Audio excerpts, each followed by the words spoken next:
What am I playing, Kyle? I'll give you a break here.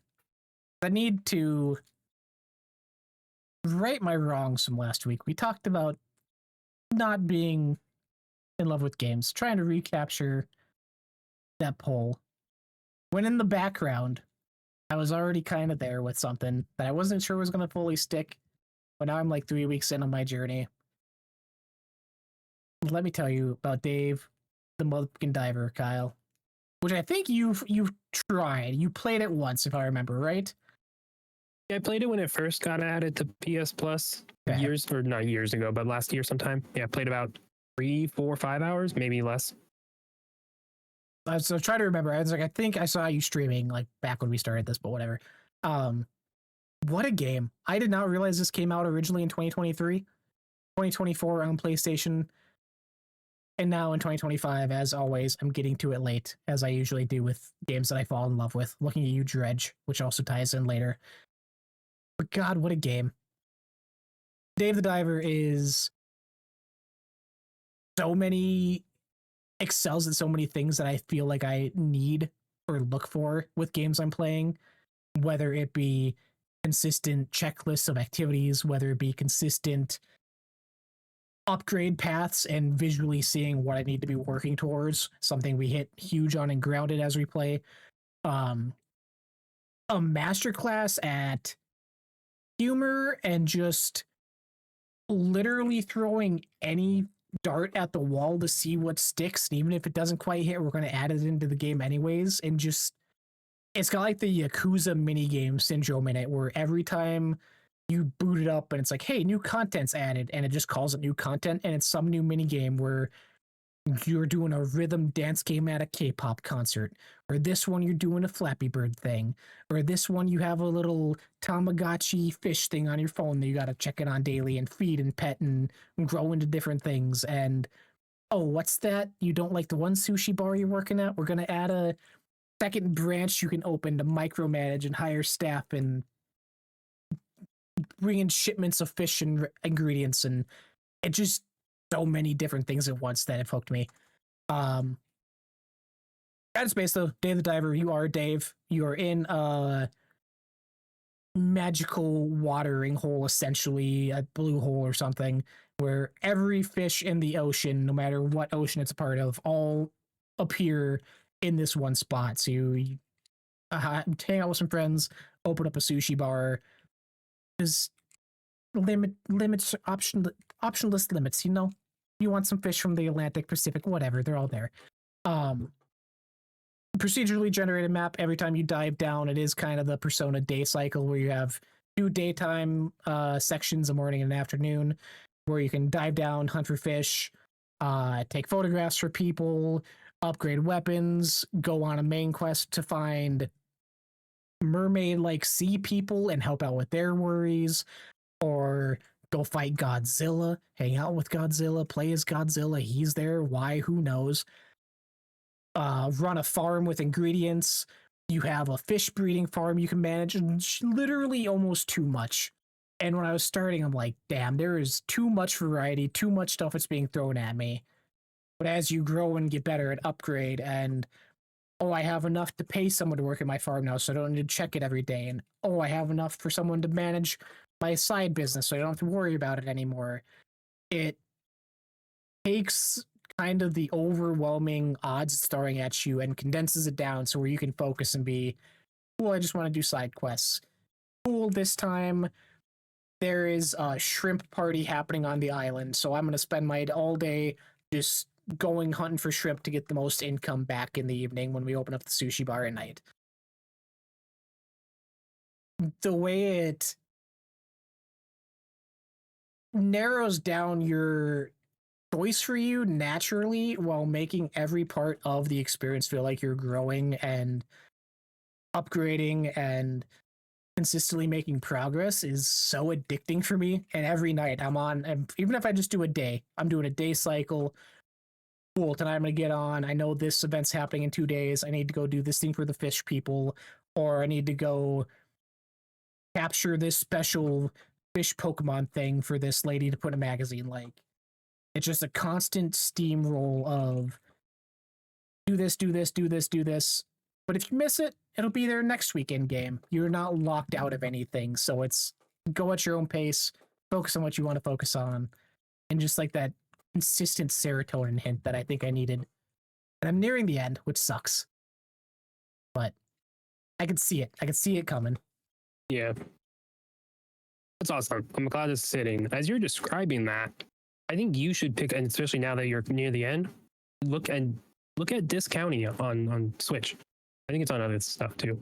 Yeah. But it's that day cycle, which I said it has more than just one thing. But you like, I do. Well, you wake up. You go to bed at night and you wake up at 6 a.m. and that's where I turn it off. I like turn the switch off. So every time I open it up, it's 6 a.m. I walk out of my house and I have stuff to do. I know I have to go. I'm like, oh, it's Monday. What's her name? I think it's Deborah has the fish on sticks on sale there. So I have to restock. I've been out all week. They sold out like on Wednesday. I've been waiting, So I already have like a list, which I legit have to do in the game. I'm pretty sure it's Monday when I open it up. And I can go buy these fish sticks. Because when you sell 50 of them, you get a perk point to then buy the crates for cheaper, get more product in each crate, stuff like that. So there's a little game in that as well. But yeah, what you're describing is you're doing such through things. You go do this, then you have to go do this. And you're like, oh yeah, I gotta go do this now. That's totally discounting.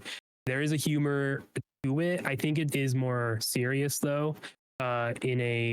There's like a mystery going on and like there's something going on in the town and like there's Monopoly or something, so there's that regard, but it doesn't take itself too serious. But yeah, as you're talking, I'm like, man, that's kind of the loop in discounting, and that's what keeps me coming back, and is what keeps me from it as well at times where I'm like, I don't want to do that right now.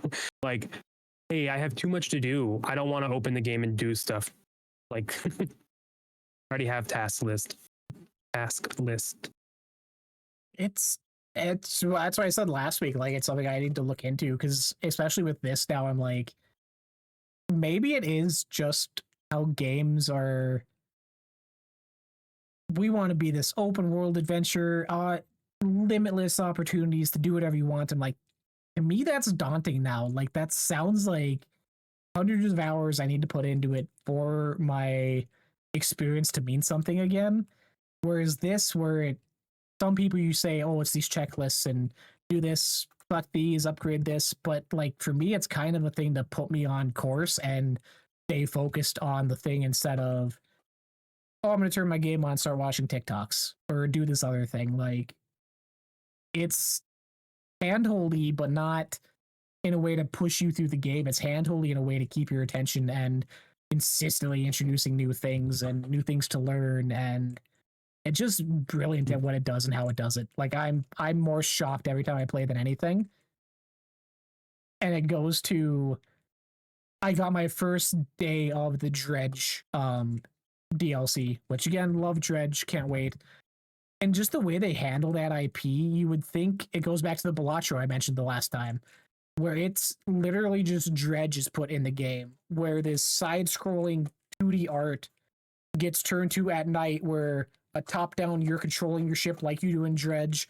You're going to these shipwrecks and dredging for the exact same items in Dredge, the upgrade parts, the rings, the old boots.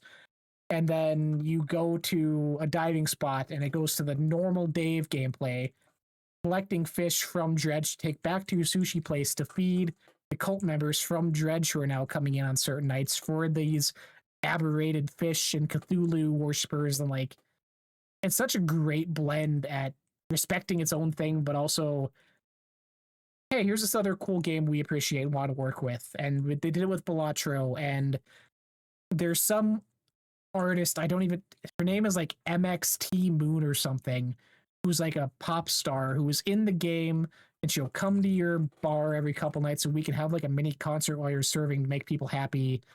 And just like the weird combination of so many things that are just, it works so well together. And still, I haven't even bought, I forgot it existed, but they have a whole Yakuza DLC expansion that isn't free like the rest of these, that I think is normally $7, but it's on sale for like $3.50 now. So I'm buying that immediately when it's out, obviously, because it's turns it into a 2D brawler where you're playing as Ichiban from Yakuza 7, and it's just so many gameplay styles that just work so well. Yeah. It's amazing. It's crazy. I love it. Again, anything with Sidebar. Dredge. I'm like, why is Dredge? Sidebar. I was gonna say, why is Dredge everywhere? They're making a movie, my guy. Duh. They're putting that property as many places as they can to get as many I know what the Dredge, okay. And then when they pop up this movie coming up soon, it's the I most forgot they're doing that. unexpected ones. Like again, 2 Point, doesn't make sense, but it works. It works super well. Dave the Diver kind of makes sense, but it works super well, and they just make it into its own mini game. And it's still core to what Dredge is, so you're not you know what Dredge is from playing 2 Point or playing Dave the Diver, and then you see the movie and you're like, well, I gotta go play the game now.